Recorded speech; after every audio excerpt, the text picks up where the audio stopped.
आज की इस विस्तृत चर्चा की शुरुआत एक छोटे से लेकिन बहुत ही रोचक उदाहरण से करते हैं। एक ऐसी व्यस्त सड़क की कल्पना करते हैं जहां गाड़ियां पूरी रफ्तार से दौड़ रही हैं। हर तरफ तेज गति से वाहन आ जा रहे हैं, लेकिन वहां कोई ट्रैफिक पुलिस नहीं है। और कोई सिग्नल भी नहीं है। बिल्कुल, कोई सिग्नल नहीं है और स्पीड लिमिट का कोई बोर्ड भी नहीं लगा है। हर चालक सिर्फ अपनी मर्जी से आगे निकलने की होड़ में है। तो ऐसे परिदृश्य में क्या होगा? मतलब कुछ ही मिनटों में हर तरफ अराजकता फैल जाएगी, भयानक दुर्घटनाएं होंगी। राइट। और देखते ही देखते पूरी परिवहन व्यवस्था ठप पड़ जाएगी। हमारी अर्थव्यवस्था की दुनिया भी काफी हद तक इसी तरह काम करती है, और आज के हमारे इस गहन विश्लेषण का विषय भी कुछ ऐसा ही है। जी, आज हम भारतीय वित्तीय प्रणाली के उन ट्रैफिक पुलिस कर्मियों या कह सकते हैं नियामकों के बारे में बात करने वाले हैं जो इस पूरी अर्थव्यवस्था को बिखरने से बचाते हैं। एग्जैक्टली। यानी भारतीय रिजर्व बैंक, जिसे MRBI कहते हैं, इसके अलावा सेबी, IRDAI और PFRDA। आज हमारा मिशन ये डिकोड करना है कि कैसे ये संस्थाएं आम जनता की गाड़ी कमाई की सुरक्षा करती हैं और कैसे ये पूरी प्रणाली को एक सुचारू रूप से चलने वाली मशीन में तब्दील करती हैं। यहाँ जो बात सबसे आकर्षक है वो ये है कि ये पूरी व्यवस्था केवल कड़े नियमों या दंड के प्रावधानों के बारे में नहीं है। तो फिर इसके मूल में क्या है? इसके मूल में अगर कोई एक चीज है तो वो है विश्वास। मतलब अंग्रेजी में कहें तो ट्रस्ट। ये व्यवस्था किसी मशीनरी की तरह केवल कलपुर्जों से नहीं चलती, ये लोगों के पैसे और उनके भरोसे से चलती है। बिल्कुल सही कहा। जब कोई नागरिक बैंक में अपना जीवन भर का संचय जमा करता है या शेयर बाजार में पूंजी लगाता है, तो उसके अवचेतन मन में ये भरोसा होता है कि उसका पैसा सुरक्षित है। राइट। और ये जो नियामक हैं, ये उसी विश्वास को बनाए रखने वाले अदृश्य सुरक्षा गार्ड हैं। अगर ये गार्ड कमजोर पड़ गए तो वो सड़क वाली अराजकता अर्थव्यवस्था में फैलने में जरा भी देर नहीं लगेगी। और तरलता का संकट पूरे सिस्टम को अपनी चपेट में ले लेगा। ठीक है, चलिए इसे विस्तार से समझते हैं। सड़क के नियमों और इस व्यवस्था को अगर वाकई समझना है तो सबसे पहले शहर के पुलिस चीफ से मिलना होगा। मतलब भारतीय रिजर्व बैंक? बिल्कुल, हमारी अर्थव्यवस्था का पुलिस चीफ RBI ही है। हमारे स्रोतों से जो जानकारी सामने आती है वो ऐतिहासिक दृष्टिकोण से बहुत दिलचस्प है। इसकी स्थापना 1 अप्रैल 1935 को हुई थी। जी, और बहुत कम लोग ये जानते हैं कि इस केंद्रीय बैंक की वैचारिक नींव डॉक्टर BR अम्बेडकर की एक किताब से प्रेरित थी। अच्छा, the problem of the rupee, right? Exactly, the problem of the rupee, its origin and its solution. 1926 के हिल्टन यंग कमीशन के सामने उन्होंने जो विचार रखे थे, उसी ने RBI का प्रारंभिक रूप तय किया था। ये एक बहुत ही शानदार ऐतिहासिक तथ्य है। अम्बेडकर जी के विचार उस समय इसलिए भी इतने महत्वपूर्ण थे क्योंकि वह सिर्फ एक बैंक बनाने की बात नहीं कर रहे थे। वे मुद्रा के मूल्य को स्थिर रखने के एक पूरे तंत्र की वकालत कर रहे थे। और 1935 में एक निजी शेयरधारकों वाली संस्था के रूप में शुरू होने के बाद, आजादी के बाद इसका राष्ट्रीयकरण कर दिया गया 1 जनवरी 1949 को। राइट। एक रोचक बात यह भी है कि इसने एक समय तक म्यांमार के लिए भी केंद्रीय बैंक के रूप में काम किया था, जिसे तब बर्मा कहा जाता था। अरे वाह। खैर, जब भी रिजर्व बैंक का जिक्र आता है तो जाहिर है सबसे पहला ध्यान नोट छापने की शक्ति पर ही जाता है, और यहीं पर कुछ दिलचस्प तकनीकी बारीकियां सामने आती हैं। जैसे कि करेंसी छापने की सीमा। जी, RBI के पास 10,000 रुपए तक के मूल्य का नोट छापने का वैधानिक अधिकार है। इतिहास में 1946 और 54 में तो 10,000 के नोट चलन में भी थे। लेकिन इसमें एक तकनीकी पेंच भी तो है। बिल्कुल, पेंच ये है कि 1 रुपए का नोट और सभी सिक्के RBI नहीं बनाता, वो भारत सरकार द्वारा बनाए जाते हैं। इसी वजह से अगर किसी पुराने 1 रुपए के नोट को देखा जाए तो उस पर RBI गवर्नर के हस्ताक्षर नहीं होते। उस पर भारत सरकार के वित्त सचिव के हस्ताक्षर मिलते हैं। ये तकनीकी अंतर कॉइनेज एक्ट और RBI एक्ट के बीच के बंटवारे के कारण है। राइट। सिक्के ढालने की जिम्मेदारी संप्रभु सरकार की होती है। देखिए, लेकिन अगर हम व्यवस्था के पीछे की कार्यप्रणाली को समझें तो RBI का काम सिर्फ अर्थव्यवस्था में नकदी डालना या नोट छापना नहीं है। इसे सरकारों का बैंकर भी कहा जाता है। सरकारों का बैंकर मतलब ये सरकारों को भी उसी तरह सेवा देता है जैसे कमर्शियल बैंक हमें देते हैं। एग्जैक्टली। इसे एक उदाहरण से समझते हैं। जैसे व्यवसायों को नकदी प्रवाह या कैश फ्लो में बेमेलपन का सामना करना पड़ता है, वैसे ही राज्य और केंद्र सरकारों को भी होता है। स्रोत सामग्री में एक सुविधा का जिक्र है, WMA यानी वेज एंड मीन्स एडवांसेस। बिल्कुल। मान लीजिए किसी राज्य सरकार को महीने की पहली तारीख को अपने कर्मचारियों को वेतन देना है, लेकिन कर वसूली का पैसा महीने की 15 तारीख तक खजाने में आएगा। तो ये जो 15 दिन का अंतर है, ये एक सॉवरेन डिफॉल्ट की स्थिति पैदा कर सकता है। सही कहा। और यहीं पर आरबीआई सामने आता है। वो WMA के तहत सरकार को एक बहुत ही अल्पकालिक नकद सुविधा प्रदान करता है ताकि सिस्टम बिना किसी झटके के चलता रहे। ये तो बात हुई तरलता के प्रबंधन की, लेकिन अर्थव्यवस्था के नजरिए से देखें तो मैं आरबीआई को एक थर्मोस्टैट की तरह देखता हूँ। थर्मोस्टैट दिलचस्प एनालॉजी है।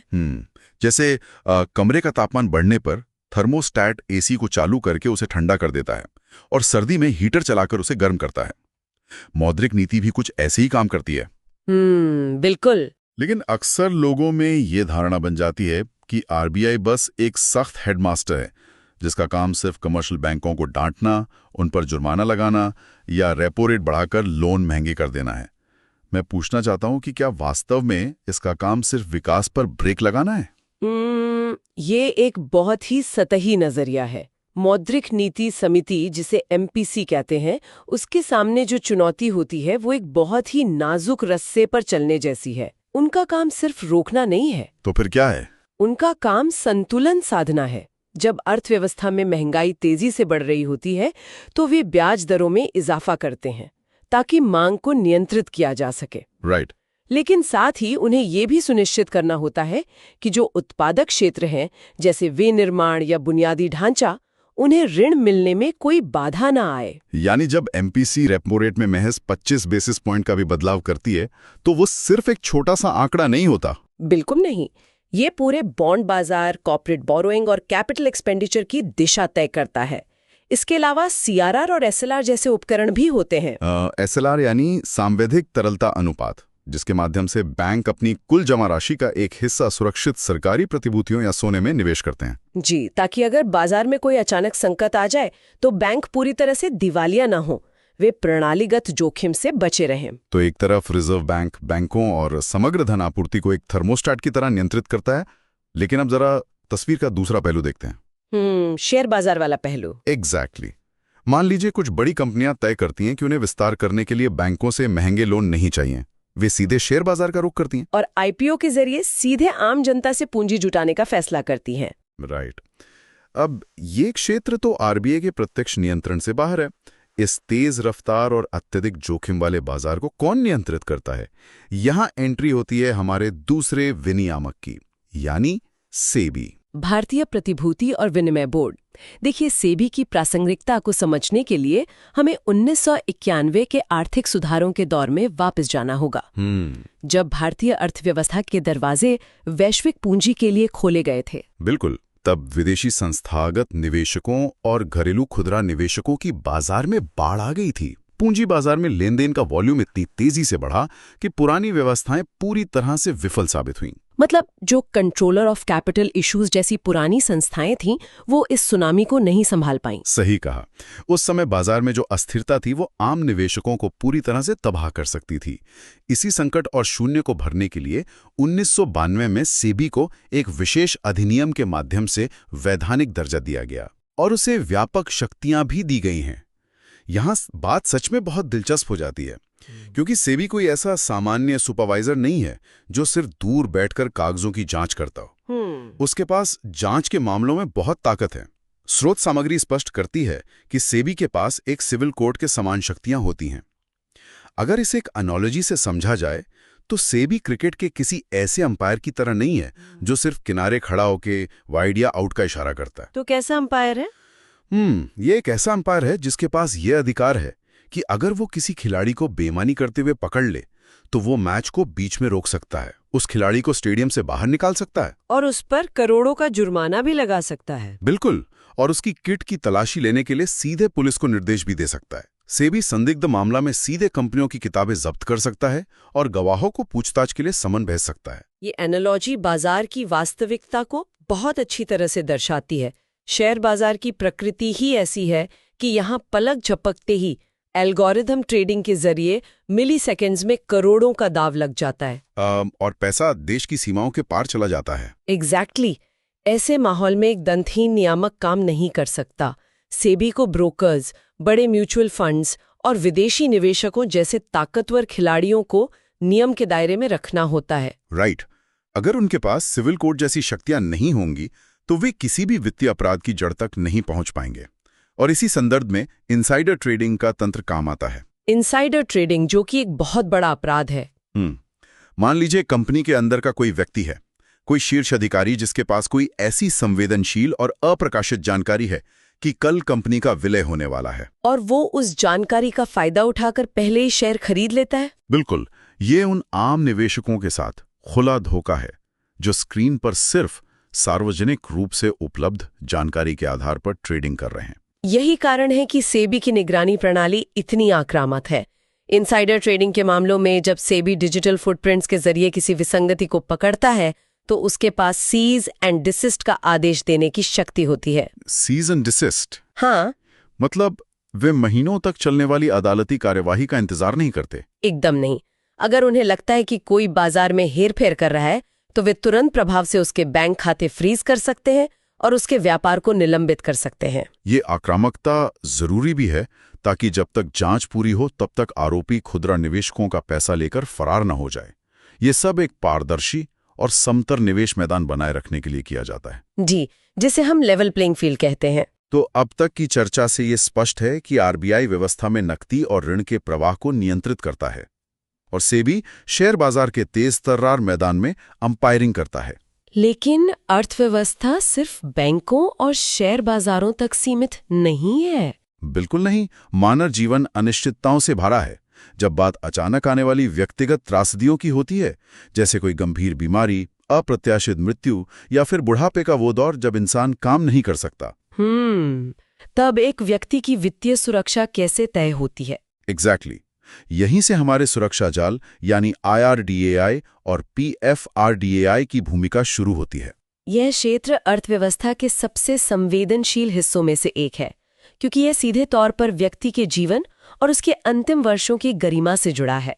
पहले IRDAI के इतिहास पर नजर डालते हैं। भारतीय बीमा विनियामक और विकास प्राधिकरण। जी, 1990 के दशक तक भारत में बीमा क्षेत्र की तस्वीर पूरी तरह से अलग थी। जीवन बीमा का मतलब सिर्फ LIC था और साधारण बीमा का मतलब GIC। ये पूरी तरह से राज्य का एक अधिकार था। राइट। लेकिन 1993 में RN मल्होत्रा समिति का गठन हुआ। समिति का निष्कर्ष बहुत स्पष्ट था। अगर बीमा की पहुंच देश की विशाल आबादी तक बढ़ानी है तो बाजार के दरवाजे खोलने ही होंगे। स्रोतों के अनुसार मल्होत्रा समिति ने एक बहुत ही साहसिक कदम की सिफारिश की थी। उन्होंने कहा कि सरकारी बीमा कंपनियों में सरकार अपनी हिस्सेदारी घटाकर 50% करे और निजी क्षेत्र के साथ साथ विदेशी कंपनियों को भी भारत में बीमा पॉलिसियां बेचने की अनुमति दी जाए। इन्हीं सिफारिशों ने साल 2000 में IRDAI की स्थापना का मार्ग प्रशस्त किया। इसका कार्यक्षेत्र जीवन और साधारण बीमा दोनों को कवर करता है। इसके अलावा एक और महत्वपूर्ण पहलू है माइक्रो इंश्योरेंस। इस संस्था के मैंडेट में माइक्रो इंश्योरेंस को बढ़ावा देना शामिल है ताकि ग्रामीण और निम्न आय वर्ग तक भी बीमा पहुंच सके। बहुत खूब। इसी तरह जब हम दीर्घकालिक वित्तीय सुरक्षा यानी पेंशन की बात करते हैं तो 2003 में PFRDA की स्थापना की गई, जो राष्ट्रीय पेंशन प्रणाली या NPS का प्रबंधन करता है। देखिए, पेंशन के साथ चुनौती ये है कि ये दशकों लंबा निवेश होता है। एक व्यक्ति 25 या 30 साल की उम्र से पैसा जमा करना शुरू करता है और 60 साल की उम्र में उसे वो पैसा चाहिए होता है। इस बीच बहुत सी संस्थाएं दिवालिया हो सकती हैं। बिल्कुल। इसलिए PFRDA ने एक बहुत ही विकेंद्रीकृत मॉडल तैयार किया है जिसमें कई अलग अलग बिचौलिए शामिल होते हैं ताकि कोई एक संस्था पूरे फंड पर कब्जा न कर सके। एग्जैक्टली। इस ढांचे की कार्यप्रणाली वाकई काफी जटिल लेकिन सुरक्षित है। तो ये NPS काम कैसे करता है? यह एक पूरी सप्लाई चेन की तरह है। सबसे पहले एक संस्था है CRA यानी सेंट्रल रिकॉर्ड कीपिंग एजेंसी, जिसका काम सिर्फ डेटा और हिसाब किताब रखना है। जी, यही एजेंसी लोगों को एक यूनिक पैन यानी परमानेंट रिटायरमेंट अकाउंट नंबर जारी करती है। फिर आते हैं POP या पॉइंट ऑफ प्रेजेंस, जैसे कि हमारे आम बैंक की शाखाएं जहां से कोई भी ग्राहक सिस्टम में प्रवेश करता है। सही कहा।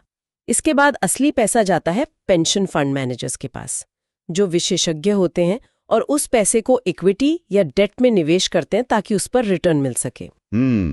और इन सब संस्थाओं के ऊपर एक ट्रस्टी बैंक होता है जो ये सुनिश्चित करता है कि पैसे का प्रवाह नियमों के अनुसार हो। राइट। कोई एक व्यक्ति रिकॉर्ड नहीं रख रहा है, निवेश नहीं कर रहा है और ना ही पैसे को होल्ड कर रहा है। शक्तियों का ये पृथक्करण जानबूझकर किया गया है। इसका फायदा क्या है? इसके पीछे की सोच ये है कि अगर कल को कोई पेंशन फंड मैनेजर बाजार में खराब प्रदर्शन करता है या दिवालिया हो जाता है, तो भी निवेशक का पूरा रिकॉर्ड सीआरए के पास सुरक्षित है। हाँ, और वो आसानी से किसी दूसरे फंड मैनेजर के पास अपना पैसा ट्रांसफर कर सकता है। जनता के भविष्य के पैसे के साथ खिलवाड़ होने की गुंजाइश को न्यूनतम कर दिया गया है। बिल्कुल। तो इस सब का असल मतलब क्या है? इन दोनों संस्थाओं IRDAI और PFRDAI के नाम पर अगर गौर किया जाए तो एक बहुत बड़ा विरोधाभास नजर आता है। विरोधाभास? वो कैसे? देखिए, दोनों के नाम में एक शब्द कॉमन है, डेवलपमेंट या विकास। अब एक नियामक का प्राथमिक काम तो कड़े नियम बनाना और बाजार पर नियंत्रण रखना होता है। लेकिन वही संस्था बाजार का विकास करने वाली कैसे हो सकती है? ये तो कुछ ऐसा हुआ कि आप एक थीम पार्क की किसी बहुत ही सख्त सेफ्टी इंस्पेक्टर को उसी थीम पार्क का मार्केटिंग डायरेक्टर भी बना दें। हाँ, जिसे रोलर कोस्टर पर ज्यादा से ज्यादा लोगों को बिठाने का लक्ष्य दिया गया हो। एग्जैक्टली। सुरक्षा और विस्तार दोनों एक साथ कैसे साधे जा सकते हैं? ये विरोधाभास इस पूरी चर्चा के सबसे दिलचस्प पहलुओं में से एक है। अगर हम इसके पीछे की प्रणाली को देखें तो सेबी या RBI की तुलना में इन दोनों संस्थाओं की चुनौतियां बिल्कुल अलग थीं। कैसे अलग थीं? जब IRDAI ने काम शुरू किया तो उनके सामने एक बंद बाजार था। उन्हें निजी क्षेत्र की कंपनियों को आमंत्रित करना था, नए उत्पादों को मंजूरी देनी थी। मतलब कुल मिलाकर बाजार का दायरा बढ़ाना था। जी, लेकिन इसके साथ ही उन्हें यह भी सुनिश्चित करना था कि ये नई कंपनियां लोगों से प्रीमियम इकट्ठा करके अचानक गायब न हो जाएं। तो इसके लिए उन्होंने क्या किया? इसीलिए IRDAI सॉल्वेंसी मार्जिन जैसे सख्त नियम लागू करता है जो यह तय करते हैं कि बीमा कंपनी के पास हमेशा इतना रिजर्व पैसा होना चाहिए कि वो सबसे खराब स्थिति में भी दावों का भुगतान कर सके। अच्छा, यानी थीम पार्क के इंस्पेक्टर को ज्यादा लोगों को रोलर कोस्टर पर तो बिठाना है, लेकिन उससे पहले उसे ये सुनिश्चित करना है कि हर सीट की बेल्ट प्रमाणित हो। बाजार को बढ़ाना है लेकिन सुरक्षा से कोई समझौता किए बिना। सही कहा। इसी तरह PFRDA का काम केवल नियमों की एक किताब छापना नहीं था। तो उनका मुख्य काम क्या था? भारत में पारंपरिक रूप से पेंशन को हमेशा एक सरकारी नौकरी के लाभ के रूप में देखा जाता रहा है। आम लोगों में अपने रिटायरमेंट के लिए अपनी कमाई का एक हिस्सा निवेश करने की मानसिकता लगभग न के बराबर थी। ये तो है। PFRDA को इस पूरे देश की मानसिकता को बदलना था, वित्तीय साक्षरता फैलाना और लोगों को ये समझाना कि बुढ़ापे की सुरक्षा केवल राज्य की जिम्मेदारी नहीं है। राइट। उन्हें स्वयं इसके लिए सक्रिय रूप से निवेश करना होगा। बिल्कुल। यह एक बहुत बड़ा विकासात्मक कार्य है।